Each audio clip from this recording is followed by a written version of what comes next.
শুভ দুপুর।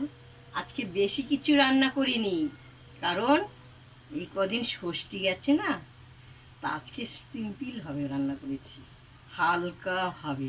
তো কি কি রান্না করছি তোমাদেরকে দেখাচ্ছি। এই যে পটল ভাজা, কাতলা মাছের পেটি ভাজা, দেখতে পেয়েছো, গোল গোল করে চাক চাক করে আলু ভাজা,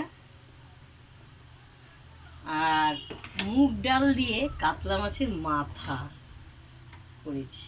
এই দেখো, মুগ ডাল দিয়ে এই ভাত। আর বেশি কিছু করিনি, কারণ ষষ্ঠীতে তো অনেক কিছু খাওয়া হয়ে গেছে। আজকে মঙ্গলবার, 3 তারিখ, বুঝতে পারছো, লোকনাথ পুজো। বেশি কিছু করিনি, আজকে দুপুরবেলায় রান্না করেছি।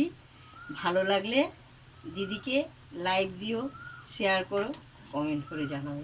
মুগ ডাল মাছের মাথা দিয়ে কারা কারা ভালোবাসো বলবে তো। টাটা।